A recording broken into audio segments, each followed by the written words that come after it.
మద్దతు ధరకు అదనంగా 500 రూపాయలు ప్రోత్సాహం ఇవ్వాలని చెప్పిన సంకల్పంతో మేము ఎన్నికల ప్రణాళికలు పేర్కొనడమే కానీ రేపు రాబోయే ఖరీఫ్ ను అమలు చేయబడే విధంగా కార్యక్రమాన్ని ముందుకు తీసుకోబోతున్నామని చెప్పంటారు.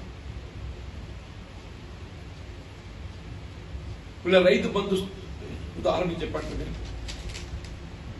ఇలా ప్రస్తుతం ఏదైతుందో ఈ రబీ పంటకు గత ప్రభుత్వం ఏదైతే ఎకరా పంటకు 5,000 రూపాయలు కల్పించాలని సంకల్పించిందో ఆ 5,000 రూపాయలు 5 ఎకరాల వరకు ఇప్పుడు మేము కల్పించడం జరిగింది. అంటే 92% of farmers 92% farmers have got that Rythu Bandhu, Rythu Bharosa. రేపు ఖరీఫ్ నుండి ఏదైతుందో పంటకు అది 7,500 అవుతుంది. పంటకు 7,500 అంటే 2 పంటలు కలిపి ఎంత అవుతుంది? 15,000 అవుతుంది.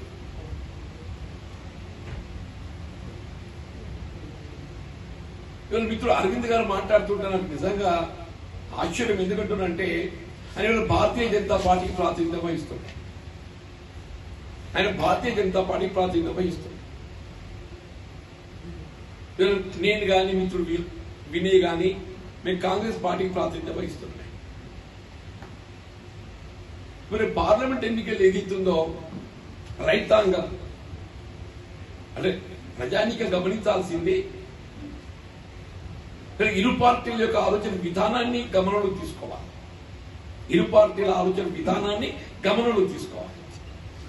కాంగ్రెస్ పార్టీ ఆలోచన విధానం ఏ విధంగా ఉంది, భారతీయ జనతా పార్టీ ఆలోచన విధానం ఏ విధంగా ఉన్నది, ఈ రెండు ఆలోచన విధానాలు ఏదైతుందో ఇటు రైతాంగాన్ని ప్రజానీకానికి ఏది మేలు అనుకూర్చే విధంగా ఉంది అది గమనంలోకి తీసుకోవాలి.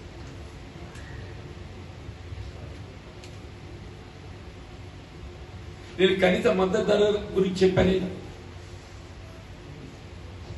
అంటే యూపీఏ ప్రభుత్వం 10 సంవత్సరాల కాలంలో ధాన్యం మద్దతు ధర 3 రెట్లు చేసింది. ఇలా ఎన్డీఏ భారతీయ జనతా పార్టీ ప్రభుత్వంలో నాట్ ఈవెన్ డబుల్ రెట్టింపు కాలేదు. ఎంఎస్పీకి కనీస మద్దతు ధరకి ఏదైతుందో చట్టబద్ధత లేదు. జాతీయ స్థాయిలో రాజకీయాలకు అతీతంగా సంయుక్త కిసాన్ మోర్చా ఆధ్వర్యంలో సంవత్సరాల తరబడి ఉద్యమం చేస్తున్నారు. ఏంటి వాళ్ళ డిమాండ్స్? ఏ కేంద్ర ప్రభుత్వం అయితే వ్యవసాయ ఉత్పత్తులకు కనీస మద్దతు ధర నిర్ణయించేది జరుగుతుందో ఆ కనీస మద్దతు ధరకు చట్టబద్ధత, లీగల్ గ్యారంటీ, నువ్వు ఎంతవరకైతే కనీస మద్దతు ధరకు చట్టబద్ధత కల్పింపు చేయబడవో దాని విలువ ఏముంటే చెప్పండి అన్న. Unless it is legally assured, నువ్వు ఎంఎస్పీకి చట్టబద్ధత కల్పింపు చేయటం నీ చెవికి సోకటం లేదు.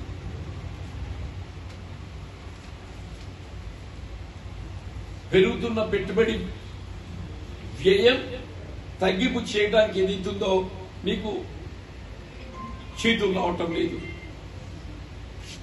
రసాయనిక ఎరువులు రెట్టింపు అయిపోయినాయి. మేము వ్యవసాయం చేస్తాం, నేను చేస్తా, మాకు ఇంత నేర్పడతానని లేదు అని చెప్పంటున్నాను. వ్యవసాయంలో నేర్పడతనం అనేది ఏదైతుందో ఈ ఆర్మూర్ గడ్డ మీద ఉందని చెప్పండి. ఆర్మూర్ గడ్డ ఏదైతుందో వ్యవసాయాన్ని పెట్టింది పేరు అని చెప్పండి. మరి అటువంటి ఒక ఆర్మూర్ను ఉమ్మడి రాష్ట్రంలో కాంగ్రెస్ ప్రభుత్వం కొంత మీకు మార్గదర్శకమే. దాన్ని మరింత ముందు తీసుకుపోవాలి. నువ్వు ఇవాళ ఏదైతుందో రేపు ఇండియా కూటమి జాతీయ స్థాయిలో ప్రభుత్వం ఏర్పడుతుందని చెప్పి ఆశిస్తున్నాం. ఎందుకంటే ప్రజలు మార్పు కోరుతున్నాం. రాష్ట్రం కూడా ఎవరు ముందు ఊహించాలి. ఏం కేసీఆర్ దించడం అవుతుందా, అది ఎక్కడైతుంది, ఆయన 10 సీట్లు తక్కువ పడ్డగానే ఆంధ్రలో ఎదురు కచ్చుకుంటాడు అనుకోలేదు బాబు. కేసీఆర్ 10 సీట్లు తక్కువ పడ్డగా ఎదురు కచ్చుకుంటాడు చెప్పి అనుకున్నారు కదా. ప్రజలు ఏదైతే విద్యులు అని చెప్పి అంటున్నారు, అవకాశం ఇవ్వకూడదు అని చెప్పి ఏదైతుందో సంపూర్ణ ఆధిక్యత ఇచ్చింది. రేపు జాతీయ స్థాయిలో కూడా ఇండియా కూటమికి సంపూర్ణ ఆధిక్యత వస్తుంది. రాహుల్ గాంధీ గారు ప్రధానమంత్రి కాబోతున్నారని చెప్పాడు. Even otherwise also I got నాకేదైతుందో సమస్యల పట్ల స్పందించేటువంటి నేర్పరితనం, సమస్యల పట్ల స్పందించే నేర్పరితనం ఉన్నది. మన నిజామాబాద్ పార్లమెంట్ నియోజకవర్గానికి సంబంధించి ప్రధానంగా రైతాంగ సమస్యలు, ఈ ప్రాంతాన్ని కొనుగోర్చవలసినటువంటి ఒక అవకాశం పసు బోర్డే కానీ చక్కెర కర్మాగారం అయితే నేను సీఎం గారు సెప్టెంబర్ 17th లోపు డిసిషన్ తీసుకుంటాను. అంటే బై 2025 డిసెంబర్ లోపు crushing start with in the purview state government,